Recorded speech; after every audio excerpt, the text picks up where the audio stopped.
sama anak-anak yang kelas 1? Wah, mana nih yang kelas 1? Wih, Bu Rizky udah lihat nih ada yang, nah, sudah siap belajar. Coba yang dari kelas 2, tunjuk jari. Oke. Kelas 4. Alhamdulillah. Kelas 5?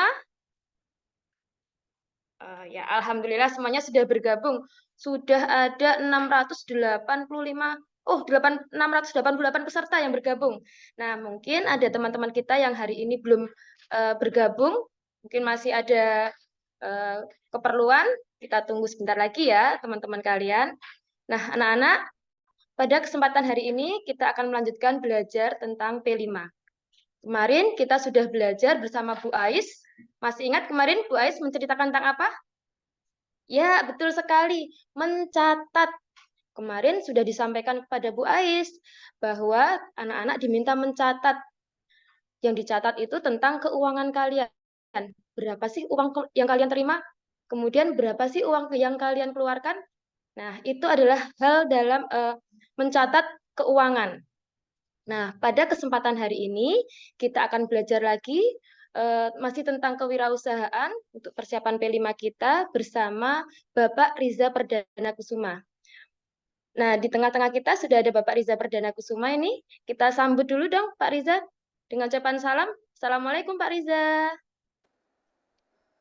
Waalaikumsalam warahmatullahi wabarakatuh. Selamat pagi Bu Rizky. Anak-anak Selamat apa pagi kabar? Bapak. Sehat, alhamdulillah. Bapak, Alhamdulillah Bapak terima kasih atas waktunya karena Oke. kesempatan ini di tengah kesibukannya Bapak masih bisa menyempatkan belajar bersama anak-anak ini Pak. J, matur nuwun Bu Rizky. Nanti mohon bantuannya, mohon bimbingannya untuk menjelaskan kepada anak-anak nggih Bapak agar anak-anak siap menjadi wirausaha yang sukses mandiri. Ngoten nggih Bapak? Amin, amin, Oke, amin. amin. Untuk nanti ada sesi tanya jawab juga nggih Bapak. Jadi nanti setelah eh, Bapak Riza menyampaikan pemaparan, kemudian nanti ada sesi tanya jawab. Ngoten? Ya, J. Ya, sip. Oke, tanpa lama-lama lagi, kami berikan waktu kepada Bapak Riza. Monggo Bapak Riza.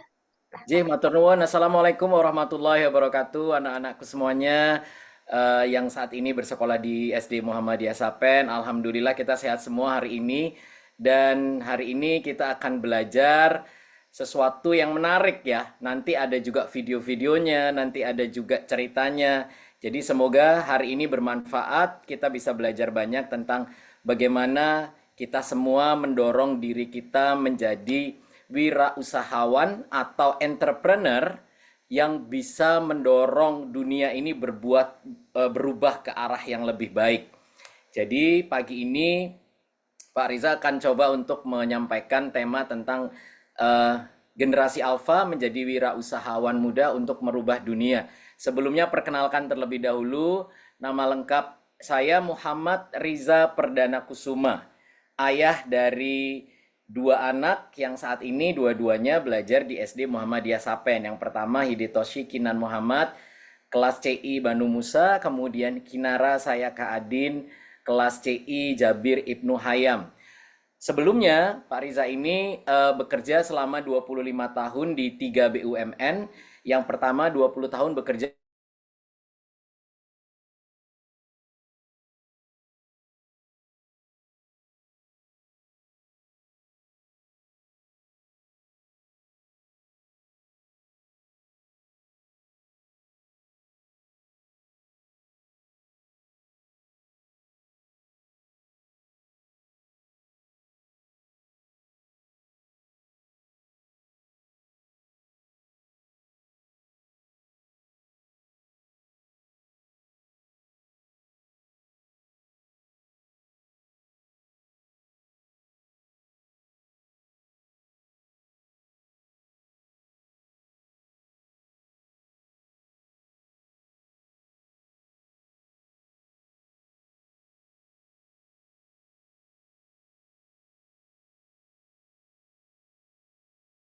Ya. Mohon maaf ya anak-anak semua. Ini sepertinya Bapak Riza sedang terkendala sinyal. Mohon ditunggu sebentar ya. juga pastikan untuk koneksi internetnya lancar supaya nanti ketika belajar juga tidak keluar sendiri dari Zoom-nya. Ya, pastikan kalian berada di tempat yang sinyalnya itu lancar, koneksinya lancar. Kita tunggu sebentar lagi Pak Riza akan bergabung.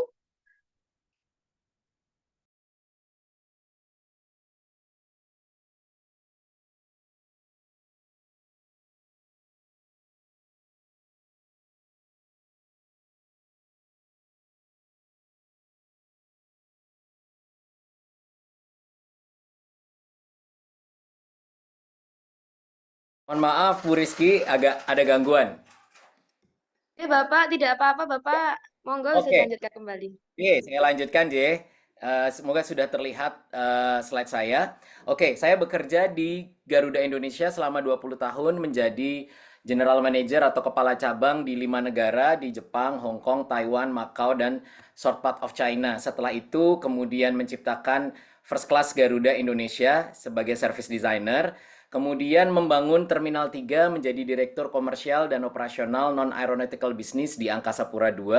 Dan kemudian saya bertugas sebagai CEO atau Direktur Utama di Indonesia Ferry Property. Itu membangun ini dermaga eksekutif di Merak yang atas ini, kemudian di Bakau yang di bawah. Kemudian membangun Hotel Meru Ora di Labuan Bajo. Kemudian 2019 mengundurkan diri dari BUMN dan sekarang menjadi wirausaha atau entrepreneur yang bergerak di service and business consultant serta leadership mentoring, kemudian menjadi dosen luar biasa di Universitas Ciputra Surabaya. Nah, anak-anak, hari ini kita akan belajar tentang 7 hal. Yang pertama, mengapa kita berwirausaha, kemudian seperti apa wirausahawan itu, kemudian bagaimana cara kita berwirausaha, dan yang berikutnya adalah apa sih sebetulnya sifat-sifat yang harus dimiliki oleh seorang entrepreneur atau wirausahawan. Kemudian apa bedanya entrepreneur dan intrapreneur. Kemudian nanti ada kesimpulan dan Pak Riza akan berikan contoh-contoh tentang wirausahawan yang bisa mengubah dunia. Nah, yang pertama sekarang, mengapa kita didorong untuk memahami tentang wirausaha atau entrepreneur? Nah, Pak Riza coba ambil dari surat Al-Hijr ayat 99, yang artinya, dan beribadahlah engkau kepada Tuhanmu sampai datang kepadamu yang diyakini, yaitu kematian. Artinya, sebagai seorang muslim, umat yang beriman, sampai mati kita nggak boleh berhenti. Karena sampai dengan mati, kita tugasnya sebagai manusia adalah beribadah. Beribadah itu kata lainnya adalah berusaha. Nah, berusaha ini ada dua. Berusaha dalam konteks dunia dan berusaha dalam konteks akhirat. Jadi berjuang di dunia untuk mencapai akhirat sepanjang hidup. Untuk akhirat, untuk kebaikan diri sendiri, keluarga, dan masyarakat. Nah, pertanyaannya, kok Pak ibadah itu terus-menerus ya? Kok bekerja itu terus-menerus ya? Kapan istirahatnya? Nah, ini dari ilmu yang didapat atau referensi yang didapat dari Imam Hambali mengatakan, waktu Imam Hambali ditanya, "Wahai Imam, kapankah waktu istirahat itu?" Beliau menjawab, "Istirahat yang sesungguhnya pada saat engkau pertama kali menginjakkan kakimu di dalam surga." Artinya, kalau dalam hidup, manusia itu harus terus bergerak, terus berusaha, gak boleh berhenti, gak boleh pensiun, selalu punya semangat mencipta, berkarya, dan punya manfaat untuk lingkungan. Ini di sini awal mula dari yang namanya wirausahawan atau entrepreneur. Apa sih kewirausahaan itu, anak-anak? Kewirausahaan itu adalah, kewirausahaan adalah seseorang yang melakukan sesuatu dengan segala kemampuannya, memanfaatkan peluang untuk mencapai maksud tertentu. Nah, sekarang kita tonton video ya. Ada video kecil tentang seperti apa sih gambaran wirausahawan itu. Coba tonton baik-baik, kita lihat slide-nya ya. นี่คือเรื่องราวระหว่างฉันกับลูกและสับปะรด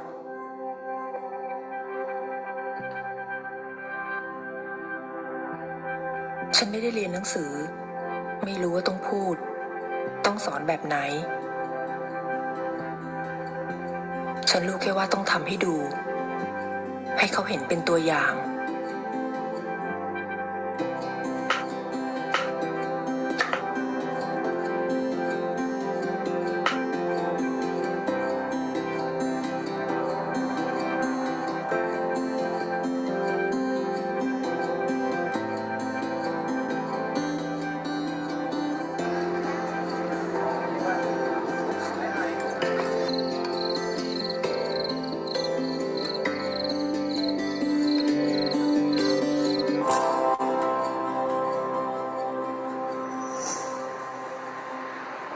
เป็นไงล่ะ อร่อยกว่าไอติมอีกใช่ไหม จ้ะแม่ น่าทำขายนะแม่เนาะ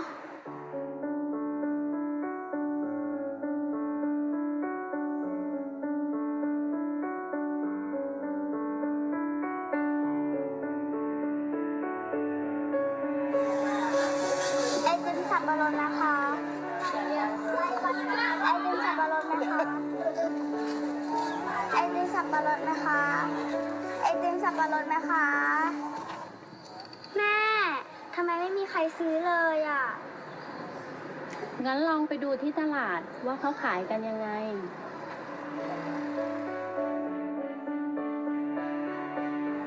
บิ๊กวิจ้ากล่องละ53กล่อง10จ้า ปิ้งจอมครับปิ้งอร่อยครับปิ้งจอมครับจ้า พี่กล่องละ5นะคะ3กล่อง10จ้า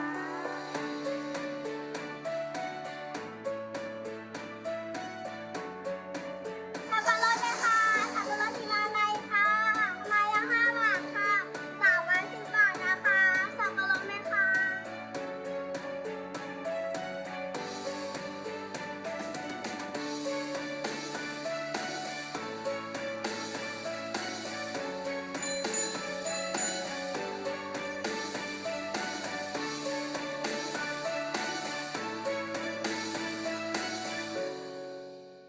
พอเห็นเขาได้สังเกตได้ลองทำเอง วันนี้ฉันสบายใจแล้ว ที่เห็นเขาทำได้แบบนี้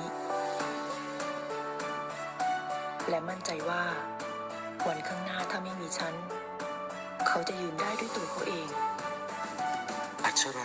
Nah, ini adalah cerita sebenarnya atau true story yang terjadi di Bangkok ya, di Thailand, tentang anak yang berusaha untuk berjuang menghidupi dirinya sendiri, membantu orang tuanya dengan cara berwirausaha. Nah, dasar pemahaman tentang wirausahawan anak-anak ya itu adalah mencari tahu kebutuhan manusia. Jadi kebutuhan manusia itu apa? Tugas seorang wirausahawan adalah mencari ide untuk memenuhi kebutuhan dari manusia tersebut.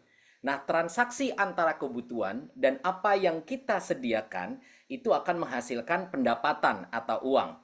Nah, wirausahawan adalah menciptakan dan memenuhi kebutuhan. Dicatat ya, wirausahawan itu adalah tugasnya menciptakan dan memenuhi kebutuhan. Contohnya, kalau kita lapar, wah, ada Nyonya Suharti, restoran yang menyediakan makanan. Pada saat kita mau pergi ke satu daerah, satu tempat ke kota lain, kita pakai bus. Ada wirausahawan yang menyediakan alat transportasi. Pada saat kita minum, kita haus, kita cari boba ya kan, supaya segar. Kemudian ada juga yang wirausahawan menciptakan sistem baru. Kalau dulu naik ojek, kita susah, harus ke pinggir jalan nyari ojek. Sekarang kita pakai sistem, ini disebut dengan Gojek. Kemudian menciptakan produk alternatif baru. Ini misalnya dari transportasi alat atau kendaraan yang dulunya pakai bensin, pakai fuel, sekarang pakai listrik. Kemudian ada juga yang menciptakan teknologi baru, artificial intelligence. Nah, itu alat yang bisa memenuhi kebutuhan manusia untuk bisa menjalankan kehidupan dengan menjadi lebih baik. Nah, pertanyaannya, cara atau strategi berwirausaha seperti apa ya? Yang pertama ada 7 tahapan menganalisa kebutuhan. Jadi cari tahu nih, kebutuhan anak-anak apa, kebutuhan teman-teman apa, kebutuhan di pasar apa. Setelah itu menggali ide, mencari penemuan. Kemudian ketiga membuat rencana bisnis. Yang keempat adalah berkolaborasi. Kalau kita nggak mampu, kita kerjasama dengan teman. Kemudian kelima memperoleh sumber daya atau pembiayaan. Jadi cari modalnya untuk beli peralatan, untuk beli bahan baku. Dan yang keenam adalah memimpin, ini yang paling penting, manajerial ya, memimpin, menata, memasarkan, mengarahkan, dan memperbaiki. Nah, nggak selesai sampai di situ. Begitu kita menjual, berhasil menjual, kita harus berpikir bagaimana mempertahankan bisnis kita, jualan kita, usaha kita, dan kemudian mengembangkan. Nah, sumber yang dipertukarkan antara satu orang dengan orang lain, antara market dan penyedia bisnis atau entrepreneur adalah satu, ide bisnis. Yang kedua, ide barang. Yang ketiga, ide jasa. Dan yang terakhir adalah cara baru. Nah, pilihannya bermacam-macam kalau tentang modal. Anak-anak ya, yang pertama, modal sendiri, pakai duit sendiri, dijual sendiri. Yang kedua, modal sendiri tapi nggak bisa jual. Jadi jualnya dititip ke warung sebelah atau di warung temennya. Kemudian modal orang lain, produksi sendiri. Jadi kita mendapatkan modal atau uang dari orang lain, dari orang tua, kemudian kita bikin produksi sendiri. Ada juga modal bersama, jual bersama. Ini adalah konsep kongsian atau kerjasama kolaborasi. Kemudian dijual bersama. Atau tanpa modal jual sendiri. Nah, kayak Pak Riza ini nggak pakai modal, tapi sebagai konsultan pakai alat berpikir, pakai pemahaman, pengetahuan, kemudian kita memasarkan sendiri. Yang terakhir adalah tanpa modal jual orang lain. Jadi misalnya kita mencari foto-foto, kemudian menggali dari Shopee, Tokopedia, dijual lagi di Shopee dan Tokopedia. Itu namanya reseller. Nah, bagaimana mencari idenya? Nah, mencari idenya ini halal loh yang kita lakukan kalau kita menggunakan ATM. Apa itu ATM? Amati, tiru, dan modifikasi. Nah, contohnya, coba anak-anak pengen yang kiri atau yang kanan? Kalau yang kiri adalah Kentucky Fried Chicken, yang kanan Omah Fried Chicken. Nah, ini adalah cara meniru yang kurang tepat ya. Kalau mau meniru, kemudian harusnya boleh meniru, tapi dimodifikasi supaya kita berbeda dibanding yang lain. Yang ini, wah ini lebih parah lagi. Yang kiri Adidas, yang kanan Adinda. Pasti kalau mau dikasih sepatu, pilih yang kanan atau yang kiri? Nah, nanti jawab sendiri ya. Kalau kita mau meniru boleh, tetapi tidak boleh meniru dalam konteks kita melanggar aturan atau legal atau hukum ya. Nah, yang ini yang menarik. Meniru, Nokia ditiru oleh BlackBerry, BlackBerry ditiru oleh Apple. Tetapi dalam proses pengembangannya, produk-produk ini punya keunggulan masing-masing yang akhirnya saling bersaing dan mampu mengalahkan. Nah, ini juga menarik, mengamati, meniru, dan modifikasi. Biasanya payung digunakan oleh orang, tapi ini kita punya binatang peliharaan misalnya, kemudian kita jualan payung idenya. Ada juga yang sepatunya nggak mau basah, nggak pengen rusak. Kita ciptakan payung untuk dipasang di sepatu. Kemudian kalau kita naik sepeda kan susah ya, bawa payung sambil naik sepeda. Maka diciptakanlah payung digunakan untuk para pesepeda. Nah, setelah kita punya ide menjalankan bisnis, kita pun harus menjaga diri kita, attitude, perilaku, atau sifat-sifat yang harus dimiliki oleh seorang wirausahawan. Apa itu? Yang pertama, berpikir kritis. Yang kedua, berani menghadapi resiko. 3, menjalin hubungan baik dengan orang lain. Jadi kerjasama, kolaborasi, berani bicara, nggak boleh diem aja. Percaya diri, confidence. Kemudian kreatif, tidak berhenti mengejar sukses. Jadi sebelum sukses jangan berhenti. Kemudian punya semangat yang tinggi. Apa itu? Mengubah dunia. Jadi bagaimana kita semuanya bisa mampu memberikan dampak kepada dunia. Yang berikutnya adalah sifat yang tidak boleh dimiliki oleh wirausahawan adalah 1, nggak jujur. 2, mager, malas bergerak atau malas berpikir. Kemudian pengen cepat sukses, ya, pengen cepat sukses. Penyendiri, nggak mau bercampur, introvert. Kemudian pemalu, penakut, negatif, rendah diri, gitu ya. Kemudian cepat puas, pengen berpikir cuma ala kadarnya, nggak pengen berkembang lebih jauh. Nah, ini nggak boleh. Nah, setelah itu pertanyaannya adalah, Pak Riza, kalau bekerja di kantor, apakah itu bukan wirausahawan atau entrepreneur? Nah, dijawab dengan jawaban ini. Entrepreneur dan intrapreneur itu bedanya hanya di tempat dan awal mula modal itu dikelola. Kalau entrepreneur atau wirausahawan itu adalah orang yang bekerja memaksimalkan modal yang dimiliki. Tapi kalau intrapreneur atau karyawan itu adalah orang yang bekerja tapi memaksimalkan modal perusahaan, bukan modalnya sendiri. Contohnya apa? Intrapreneur itu adalah guru, dosen, direktur, dokter, hakim, karyawan, itu intrapreneur. Kemudian kalau entrepreneur apa? Pengusaha, YouTuber, pengrajin, influencer, seniman, ilmuwan, konsultan. Nah, itu adalah bedanya. Tapi dua-duanya adalah orang yang harus berpikir kritis, memiliki sifat-sifat kewirausahawan. Nah, contohnya apa ya Pak Riza bedanya antara entrepreneur dan intrapreneur dalam konteks contoh-contoh nyata tokoh-tokoh yang bisa kita pelajari? Nah, ini contohnya. Pak Habibie itu adalah intrapreneur. pada saat beliau bekerja untuk negara. Tapi beliau juga memiliki sifat entrepreneur, menciptakan pesawat N250, R80, pesawat Dornier, crack progression theory. Dia menciptakan semacam kayak teori-teori yang bermanfaat untuk penerbangan. Bu Susi Pujiastuti, ya, ini mantan Menteri Kelautan. Beliau ini adalah entrepreneur sejati atau wirausahawan sejati. Nah, mantan Menteri Perhubungan Pak Jonan ini adalah intrapreneur karena beliau berhasil mengubah kereta api atau KAI yang dulu nih seperti ini ya bentuknya yang naik sekarang menjadi lebih bagus, menjadi lebih baik. KAI, perusahaan kereta di Indonesia, bisa menjadi lebih untung. Nah, kalau di internasional kita belajar dari Elon Musk. Elon Musk ini adalah intrapreneur yang dengan modalnya mampu menciptakan banyak perusahaan, dijual lagi, menciptakan penemuan, bahkan sekarang menciptakan roket untuk bisa membawa masyarakat ke Mars, bisa tinggal ke Mars. Dan berikutnya adalah ilmuwan yang namanya Stephen Hawking. Ini entrepreneur sekaligus intrapreneur karena beliau menciptakan teori yang bisa bermanfaat untuk pemahaman tentang terkait dengan sains.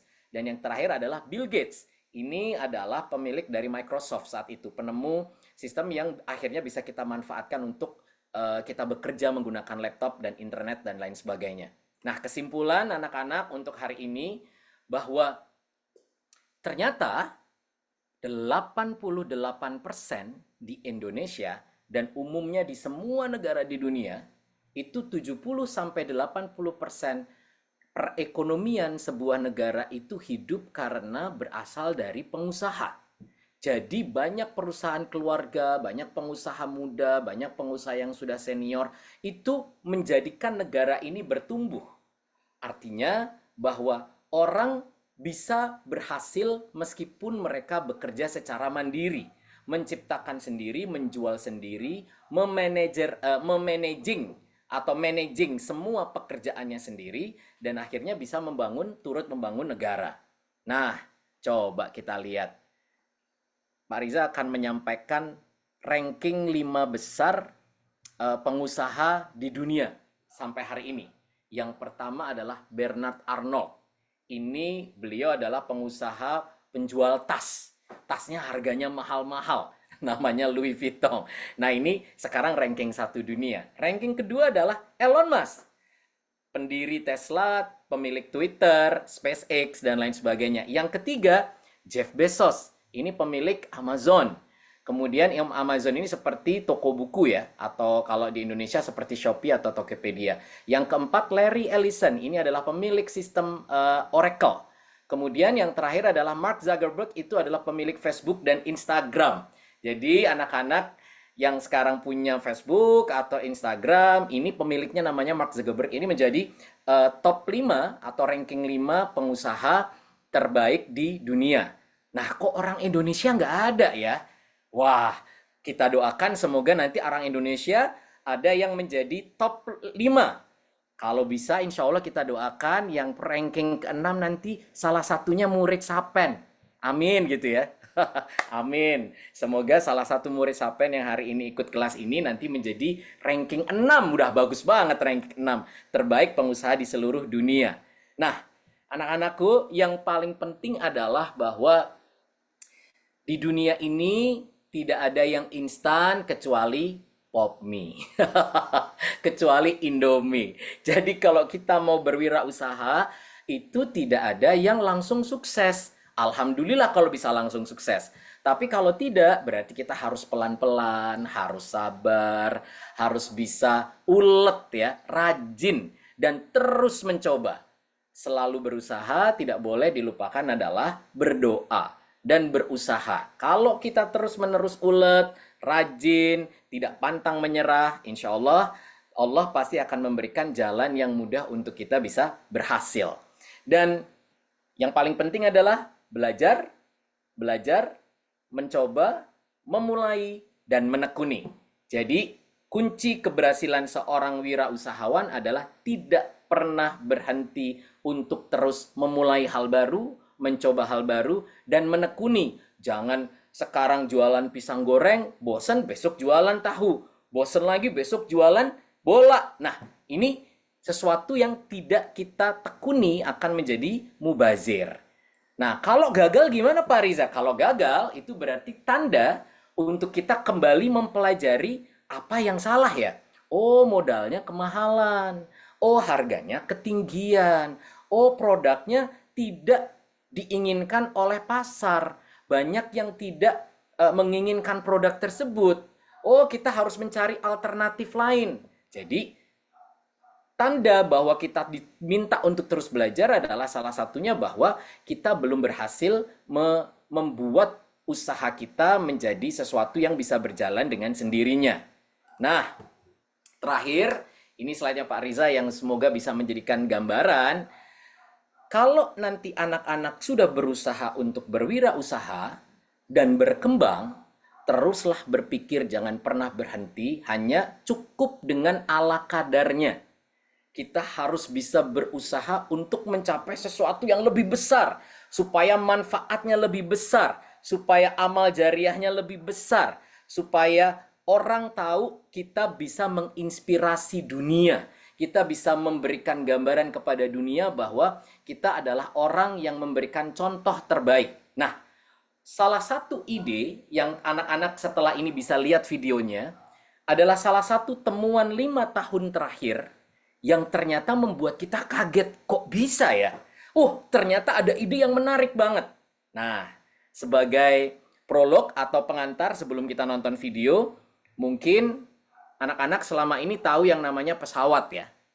Garuda Indonesia, Singapore Airlines, Cathay Pacific, KLM. Kalau kita terbang antar negara, antar kota, kita naik pesawat. Nah, ini ada temuan terakhir alat transportasi yang sangat menarik. Kita lihat ya. Rethink the unreachable. Take off and land anywhere, with no need for ports, roads, or runways. Rethink persistence. 5 days airborne, 3-ton mission payload, 1 powerful aircraft. Rethink sustainability. Low emissions today, working towards zero carbon flight tomorrow. Rethink capability. The low vibration platform for multi-mission systems. Rethink the journey. A new way to explore the world. Think Airlander. The powerful aircraft with a unique combination of capabilities.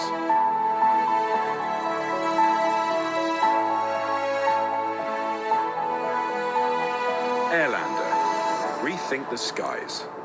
Nah, ini adalah salah satu temuan balon udara yang sekarang dimanfaatkan untuk alat transportasi, namanya Airlander. Ini miliknya Airbus. Dan Airlander ini sekarang menjadi alat transportasi yang menjanjikan karena tingkat keamanannya. Kemudian eco green karena tidak menggunakan fuel. Kemudian dia juga anti bahaya karena kalau dia take off landing itu bisa take off dan landing dimanapun, bisa di darat, bisa di air, dan tidak perlu yang namanya airport. Jadi ini akan menjadi alat transportasi yang sangat menarik dan terbangnya nggak terlalu tinggi. Kita lihat ya bagaimana kondisi dalamnya dari Airlander ini.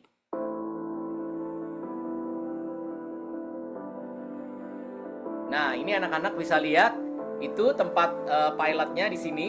Kemudian ini tempat duduknya, bahkan kita bisa nonton awan-awan di bawah. Kita bisa lihat pemandangan di bawah. Kita bisa santai, duduk, ngobrol.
karena masih dalam tahapan perbaikan di sana-sini, dan ini cukup menarik. Artinya ketika saya berikan contoh tentang Airlander ini sebagai pesawat pesiar terbang terpanjang dan termewah di dunia, ini menjadi salah satu gambaran bahwa ternyata manusia itu memang harus selalu berpikir, nggak puas dengan pesawat, nggak puas dengan helikopter.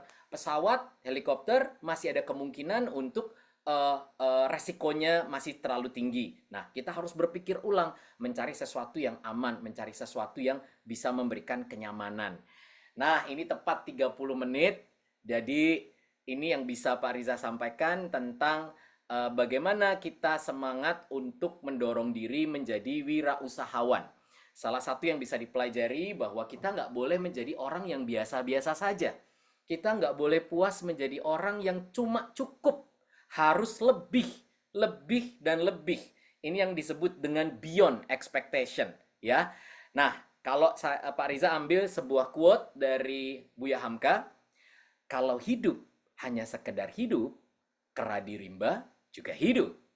Kalau kerja hanya sekedar bekerja, kerbau di sawah juga bekerja.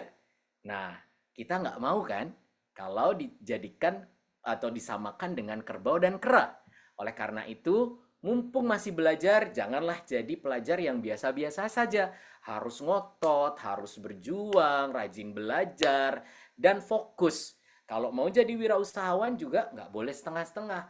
Harus memaksimalkan diri supaya nanti bisa mendapatkan kemanfaatan di dunia dan akhirat.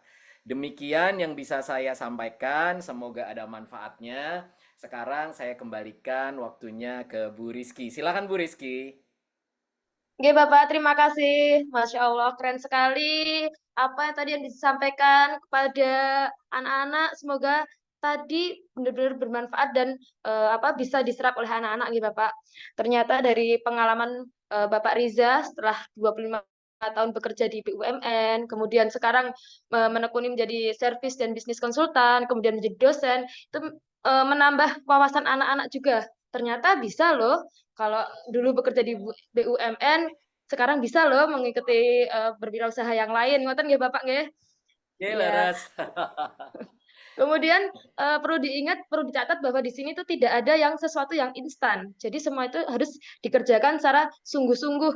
Tidak boleh mageran gitu ya. Tadi yang disampaikan tidak boleh mager, tidak boleh merasa puas ya. Jadi anak-anak di sini harus bisa berpikir kritis, kemudian berani menghadapi resiko, itu yang terpenting.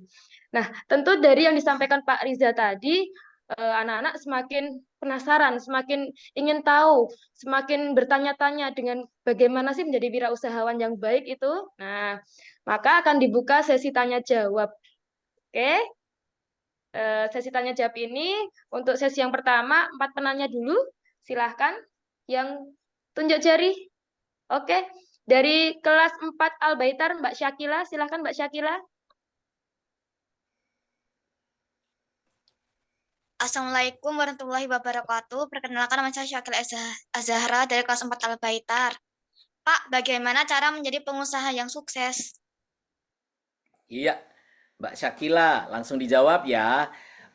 Pengusaha yang sukses itu adalah pada saat kita merasa bahwa kita sudah mengerjakan dan perlu mengerjakan sesuatu yang lain lagi. Jadi sukses itu tidak ada limitnya. Sukses itu tidak ada batasnya. Misalnya, oh kita sukses kalau kita punya uang 1 miliar. Oh kita sukses kalau kita bisa menjual produknya habis. Bukan. Sukses itu pada saat kita merasa ada sesuatu yang perlu kita kejar lagi. Ada sesuatu yang bisa kita kembangkan lagi. Jadi kita belum dikatakan sukses kalau kita tidak punya pemikiran untuk terus mencari, Mbak Syakila. Jadi sukses itu tidak ada batasnya, ya. Jadi saya hanya ingin menyampaikan bahwa kalau sukses ada batasnya, maka kita ada titiknya. Padahal hidup itu harus terus koma, harus terus mencari. Wah, kita berhasil lulus SD kelas 6, kita harus mencari lagi. Kita berhasil menjual sepatu 5, wah kita harus terus mencari lagi, 10 lagi, karena kita pengen sukses. Jadi ini adalah sukses itu adalah proses yang tidak berhenti sampai kita mati atau kita meninggal dunia. Jadi sebelum kita meninggal dunia, maka sukses itu harus dikumpulkan. Jadi menjawab bagaimana kita sukses, kita harus mengumpulkan sebanyak-banyaknya kesuksesan tersebut. Jadi sukses adalah akumulasi dari kesuksesan. Itu ya Mbak Syakila, jadi semangatnya nggak boleh berhenti. Ya, Mbak Syakila, semoga penjelasan tadi membuat Mbak Syakila menjadi terus bersemangat ya. Ingat, tadi sukses tidak ada batasnya, jadi harus tetap berusaha terus. Gitu? Oke, yang lain coba dari kelas 2, Mbak Marisa. Dari kelas 2 Ar-Razi. Silahkan Mbak Marisa.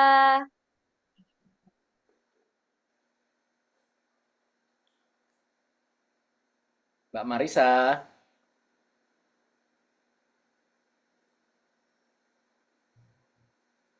Ya, Mbak Marisa.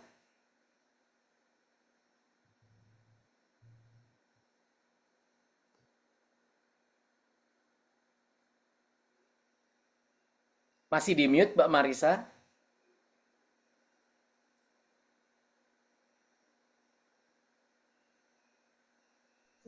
Yuk, Udah. Mbak Marisa sudah, silahkan.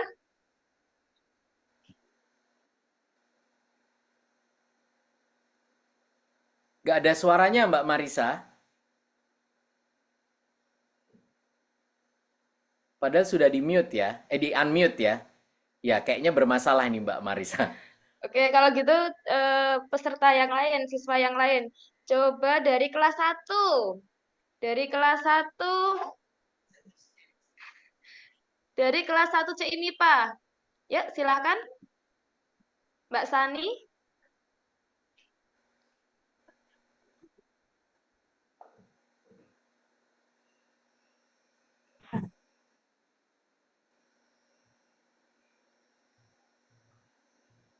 Mbak Sani masih di mute? Oke. Assalamualaikum. Waalaikumsalam Mbak Sani. Kegiatan apa yang bisa kita lakukan dari kecil biar bisa jadi pengusaha sukses?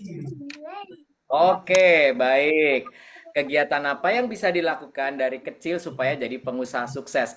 Yang harus kita pelajari supaya kita bisa menjadi pengusaha yang sukses adalah tadi, sifat-sifat tadi yang harus dimiliki oleh pengusaha itu harus dibangun. Contohnya tadi apa? Jujur, nggak boleh mengalah, nggak boleh puas. Kemudian harus punya jiwa kompetisi yang kuat, tapi dalam konteks yang positif. Nggak boleh mager, ya Mbak Sani ya. Nggak boleh malas gerak. Nggak boleh, apa tadi? Makir, apa makir? Malas berpikir. Jadi semua yang malas-malas itu nggak boleh. Nah yang kedua, ini alhamdulillah di sekolah kan ada pembelajaran P5, pelajaran berwirausaha. Maka ikuti dan setiap tahapannya lakukan secara mandiri bersama teman-teman supaya kita bisa membangun jiwa entrepreneur gitu, wirausahawan. Ngaten ya Mbak Sani ya. Jadi ini Mbak Sani kan kelihatan semangat nih di video nih. Nah gitu. Semangat ini nggak boleh luntur, harus yakin terus. Ya Mbak Sani ya. Dan nggak boleh lupa belajar Mbak Sani, harus menjadi yang terbaik gitu. Nggak boleh berhenti untuk terus menjadi yang terbaik. Itu ya Mbak Sani. Siap, siap.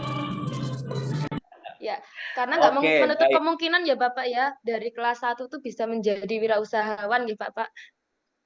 Ya, bisa. Ini kan di Sapen ini ternyata anak-anak saya pun juga cerita teman-temannya ada yang belajar jualan, ada yang saling menawarkan bantuan. Itu menjadi alat sebetulnya yang dibangun kalau di sekolah, yaitu dikelola bersama dengan sekolah itu akan menjadi lebih baik. Karena jiwa entrepreneur atau wirausahawan memang harus dibangun sejak kecil. Supaya tidak konsumtif, Bu Rizky. Jangan Iya. belajar-belajar, tapi belajar menjual ini lebih baik. Betul Bapak. Karena kalau dilihat kan sekarang masih banyak sekali ya anak-anak tuh kalau sedikit-sedikit beli, ada yang lucu terus dibeli ngoten nggih. Nah, Anjir, jadi leres. mulai saat ini setelah mendapat pengetahuan ini anak-anak jadi bisa menciptakan suatu usaha sendiri karena tadi sudah mengamati, kemudian anak-anak bisa meniru dan memodifikasi. Ngoten nggih.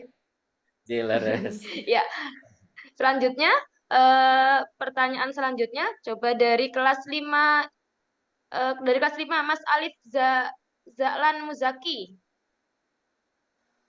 Silahkan Mas Alif.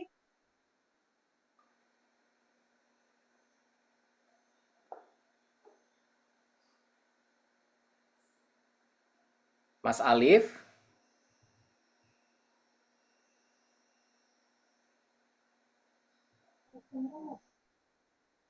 Kak, mana aku itu saja. Jadi itu kan ya nih, kalau berusaha sendiri jadi kayak gimana? Oh, ya.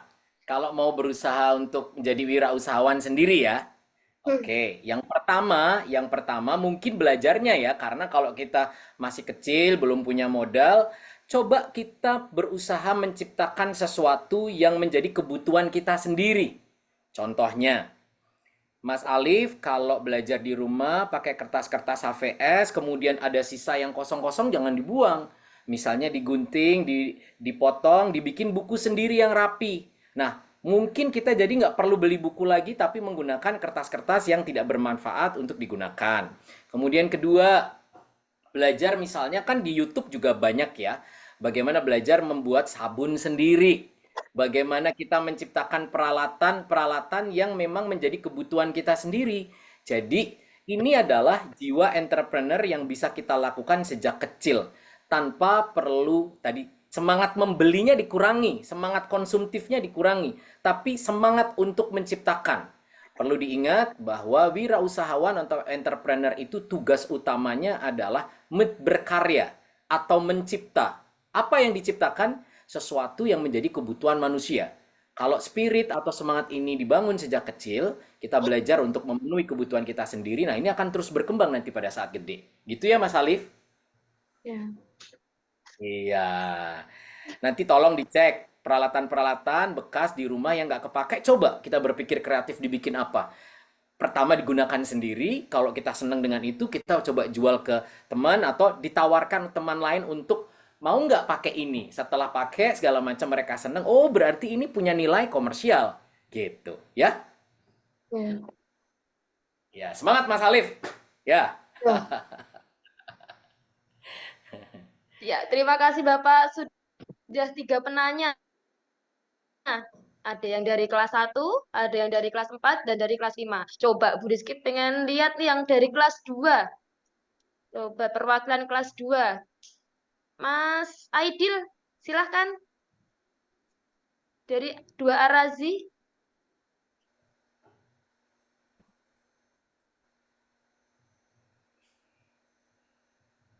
Bu, bagaimana kalau kita udah sukses tapi malah kita rugi? Oke, baik Mas Aidil. Di saat manusia itu hidup di dunia, tidak ada yang semuanya mulus, Mas Adil. Tidak ada jaminan bahwa kita akan terus berhasil. Sebagai manusia, maka ada semacam keyakinan bahwa ada sesuatu itu berkeseimbangan. Ada sehat, ada sakit, ada bagus, ada buruk, ada sukses, ada gagal. Pada saat kita menyadari bahwa temannya sukses itu adalah gagal, saudaranya sukses itu adalah gagal, maka dua-duanya harus kita berdamai dan berteman. Jadi gagal itu bukan semacam cacat, bukan momok. Gagal itu adalah sesuatu yang kalau kita nikmati, kita pelajari, dan kita analisa. Jadi hidup itu kayak laboratorium, Mas Aidil. Jadi kalau ternyata kita menemukan kegagalan, ya kita teliti kegagalan itu. Supaya gagal ini tidak terulang. Supaya gagal itu bisa dikurangi. Kerugian itu bisa dikurangi. Jadi rugi itu temannya untung. Jadi setelah rugi pasti ada untung. Gitu. Jadi yang pasti adalah harus bersabar, kemudian berikhtiar berusaha terus, dan tidak berhenti mempelajari kenapa rugi itu terjadi.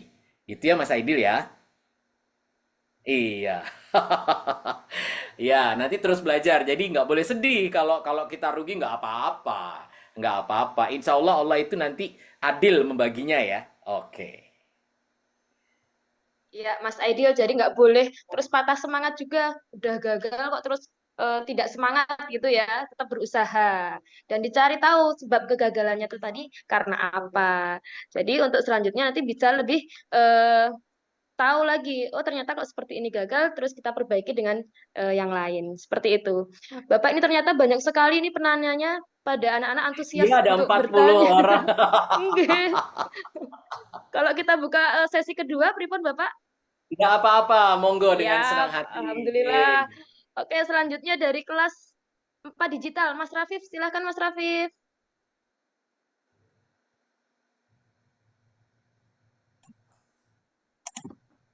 Assalamualaikum Pak. Perkenalkan nama saya Muhammad Rafif Wijoyono dari kelas 4 digital. Izin bertanya, bagaimana cara menumbuhkan jiwa entrepreneur di dalam diri kita kalau ingin jadi wirausaha? Ya, oke. Mas Rafif, diingat-ingat tadi slide-nya yang memunculkan sifat menjadi entrepreneur. Entrepreneur itu yang perlu dibangun adalah attitude atau perilaku. Apa itu perilaku? Gini, perilaku itu cara belajarnya adalah contohnya nih Mas Rafif ya. Dalam pembelajaran kepemimpinan atau leadership atau kewirausahaan itu ada yang disebut dengan role modeling.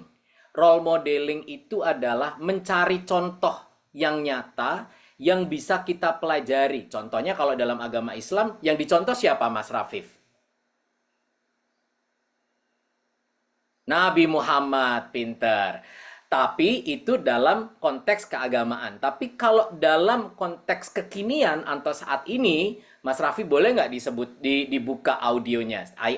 Pak Riza mau tanya, Mas Rafif, kalau di Indonesia atau di negara di dunia ini yang menjadi contoh yang menurut Mas Rafif itu Mas Rafif pengen jadi seperti itu siapa? Sebutkan nama.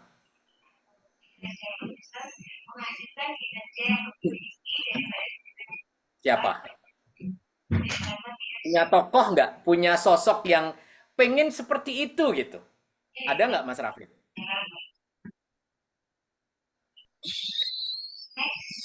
Siapa? Bill Gates.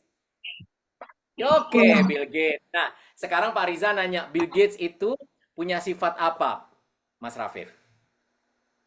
Idealnya yang harus baik.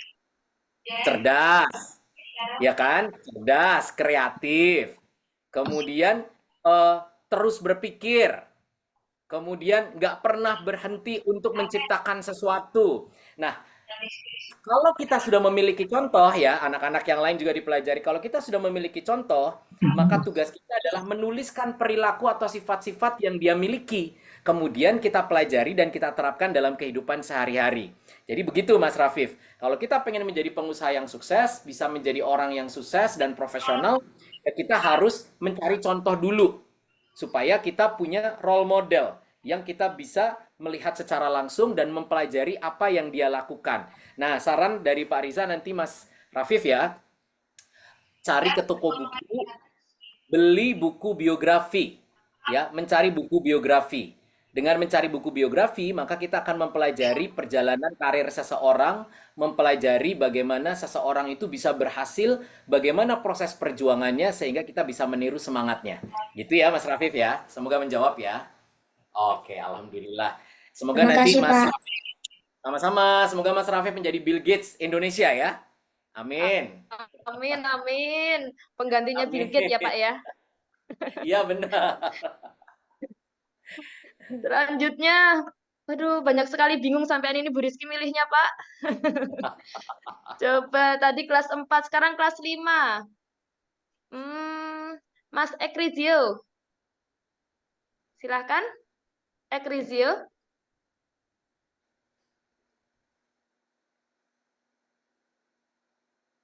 Pak, jikalau kita ingin menjadi ilmuwan, bagaimana cara kita untuk menjual barang yang kita buat? Oke. Mas panggilannya siapa nih? Mas Aga, Pak. Oh, Mas Aga. Oke, Mas Aga. Ilmuwan itu berarti ada sesuatu yang harus dia temukan. Satu. Kedua, sesuatu yang dia temukan baik teori, baik barang, baik pemikiran itu harus bisa menjawab kebutuhan manusia. Nah, bagaimana cara menjualnya? Maka cara menjualnya adalah memperkenalkan seluas-luasnya kepada masyarakat, kemudian memberikan pembuktian bahwa apa yang saya temukan, bahwa apa yang saya ciptakan ini bisa menjawab kebutuhan atau problematika di dalam masyarakat. Oleh karena itu, seorang ilmuwan pun harus menjadi seorang marketer. Dia harus berani berbicara. Makanya tadi dalam sifat-sifat yang harus dimiliki oleh wirausahawan atau intrapreneur adalah ya berbicara, menyampaikan, berpendapat, jangan diem. Bayangkan Mas Aga, kalau Mas Aga nemuin alat pengolah sampah, tapi Mas Aga diem aja, nggak pernah menceritakan, nggak pernah dipasang di sosial media, nggak pernah menciptakan seminar untuk berbicara tentang temuannya, orang nggak tahu. Jadi Mas Aga, ilmuwan itu juga memiliki tugas untuk berpendapat, menyampaikan, melakukan kegiatan PRing atau public relation atau marketing. Dan ujungnya adalah benar-benar bisa mengkomersialisasikan temuannya tersebut. Karena apa? Ilmuwan juga butuh hidup. Ilmuwan juga butuh untuk menemukan sesuatu dan itu butuh modal. Oleh karena itu Mas Aga, terus-menerus berpikir, kemudian menyampaikan dan memasarkan, itu adalah cara bagaimana seorang ilmuwan itu bisa dipandang sebagai orang atau sosok yang menciptakan barang yang memiliki kemanfaatan. Gitu ya Mas Aga ya? Ya, Pak. Terima kasih ya, Pak. Semangat Mas Aga, sukses ya. Ya, meskipun jadi ilmuwan tetap bisa harus memasarkan ya Pak ya. Iya, harus. Ya, sebelum lanjut ke sesi selanjutnya, Bu Guru ingatkan kembali bahwa di kolom chat sudah Bu Guru kirimkan link presensi. Anak-anak jangan lupa untuk absen terlebih dahulu ya. Oke, selanjutnya penanya dari kelas 1, Mas Hasan. Dari 1 Umar Khayyam. Dari tadi tunjuk jari terus, takutnya jarinya capek. Yuk, Mas Hasan silahkan.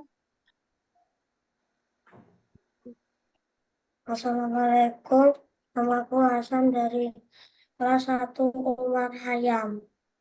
Iya, waalaikumsalam Mas Hasan. Silakan Mas Hasan.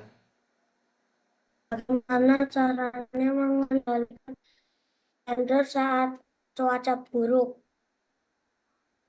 Bagaimana apa? Coba diulangi. Bagaimana caranya mengendalikan Airlander saat cuaca buruk?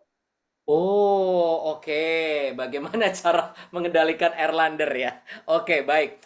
Jadi gini, dalam konteks ilmu aeronautical, ini Pak Riza kerja di penerbangan, tetapi memang tidak di bagian teknik. Tapi coba dijawab dengan sesuatu yang Pak Riza ketahui ya, bahwa dalam konteks aeronautical itu ada semacam alat atau disebut dengan radar yang bisa mengantisipasi spot-spot di angkasa itu yang di situ terdapat yang pertama adalah potensi bahwa kondisi cuaca akan mengganggu penerbangan, itu yang pertama. Yang kedua, bahwa dalam ilmu penerbangan juga kalau nanti Mas Hasan misalnya main ke Jakarta, misalnya dari Muhammadiyah Sapen misalnya nanti akan rencana berkunjung ke Garuda Indonesia ya, dibawa guru-guru ke Jakarta melihat Garuda Maintenance Facility. Di sana kita bisa belajar bahwa sebelum pesawat terbang itu akan ada prediksi tentang kondisi cuaca.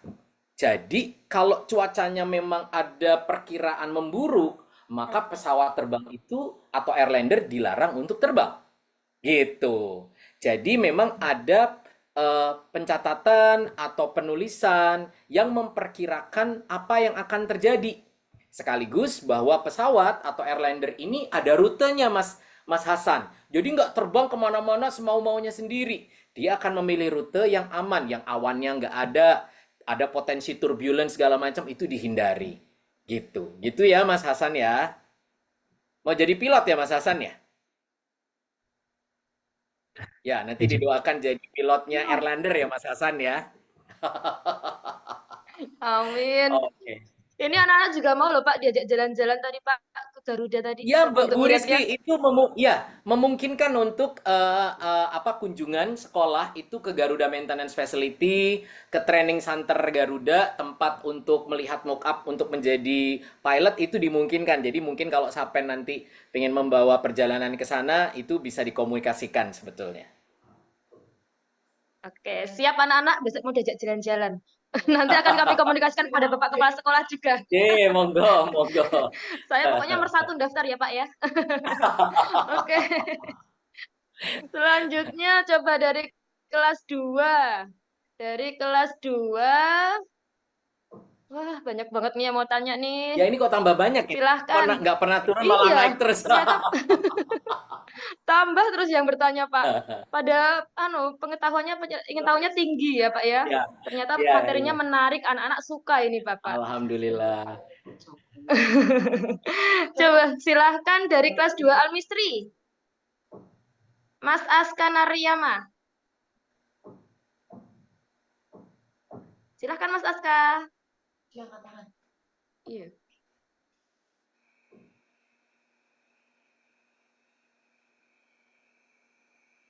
Silakan Mas Aska.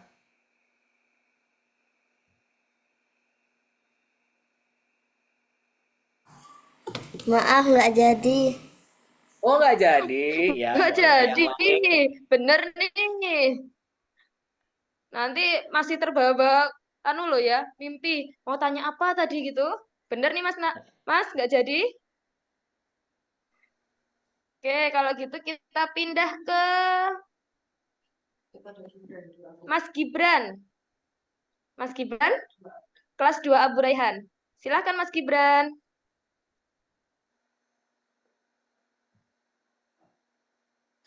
Ayo Mas Gibran. Ya. Nggak jadi, Pak.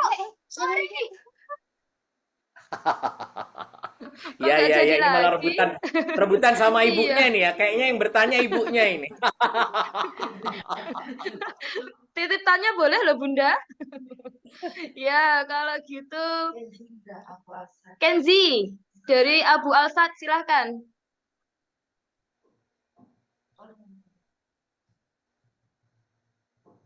Mas Kenzi, ayo Mas Kenzi. Pada umumnya, umur berapa orang dapat mencapai kesuksesan? Pada umumnya, Umur berapa orang dapat mencapai kesuksesan? kurang jelas. Mungkin dibantu Bu Rizky. Pada umumnya, coba pelan-pelan Mas Kenzi. Pada umumnya, umur berapa orang dapat mencapai kesuksesan? Oh, pada oke. umumnya. Ya, menarik. Apa namanya? Pada umumnya, pada umumnya usia berapa orang itu bisa mencapai kesuksesan gitu ya. Jadi menurut pengamatan pembelajaran yang Pak Riza coba pernah pelajari bahwa sekarang ini tidak ada kata yang membatasi orang itu untuk sukses. Sebentar nih, ini Pak Riza sekaligus lagi mau cari apa namanya? Nih, coba ya. Ini saya coba Pak Riza coba. Oke, coba sharing ya ini ya. Oke. Sebentar. Semoga terlihat. Nah, bentar.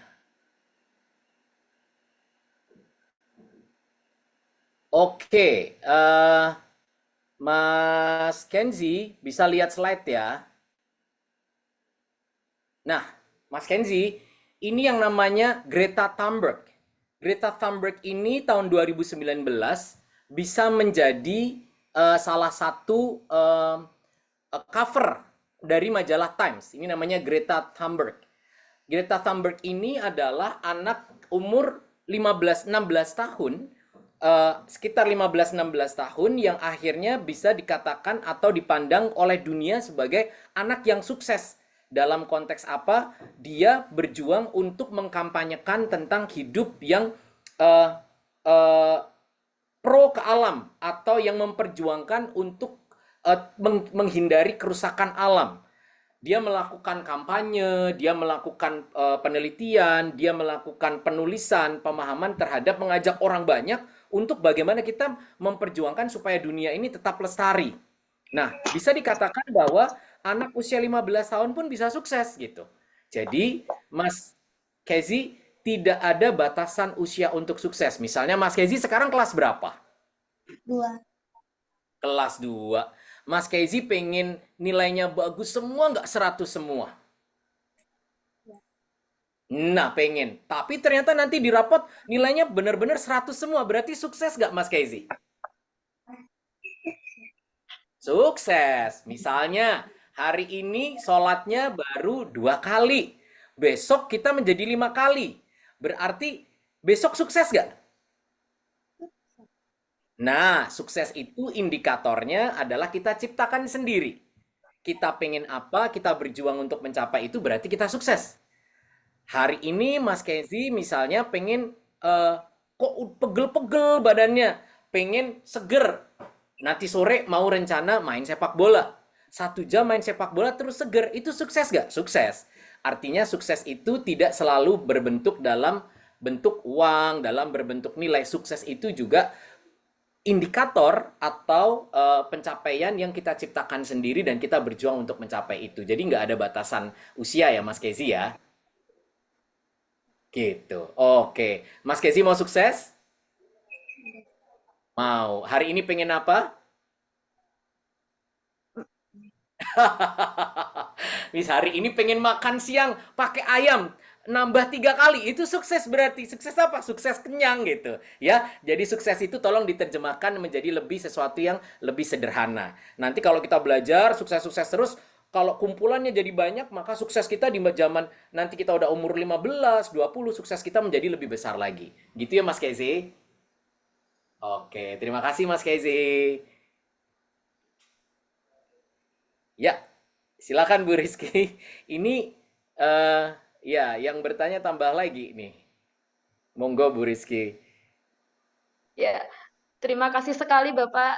Jadi di sini anak-anak sudah semakin paham bahwa kriteria kesuksesan itu dari diri kita sendiri, bukan dari terus kita melihat orang lain yang sudah Ya. bisa menghasilkan uang banyak, ngoten nggih. Kesuksesan itu bisa ditentukan dari diri sendiri. Betul. Beres. Iya. Oke. Ini kalau misalnya dituruti nggak bakal selesai nih Pak. Banyak sekali anak-anak yang masih Iya, ingin tadi udah turun bertanya. 36, sekarang 43. Nih, Iya, naik lagi. bertambah lagi. Iya, tapi mohon maaf karena waktu juga Bapak dan anak-anak setelah ini juga masih ada kegiatan untuk mengerjakan tugas yang lain. Nanti apabila diperkenankan ketika Bapak menjemput Mbak Kinan, Mas Kinan atau Mbak Nara, nanti kalau ada yang bertanya apakah diperbolehkan Bapak? Oh, monggo, dengan senang hati, dengan senang hati. Nanti dipanggil aja ya. Kalau pas ketemu di sekolah, di halaman sekolah dipanggil aja. Nanti kita diskusi sama-sama ya, anak-anak ya. Matur nuwun sangat Bu Rizky atas waktunya, Bapak Ibu guru di Sapen. Semoga ada manfaatnya hari ini. Amin, amin. Kami ucapkan terima kasih sekali lagi Bapak. Semoga apa yang tadi disampaikan bermanfaat buat kita semua.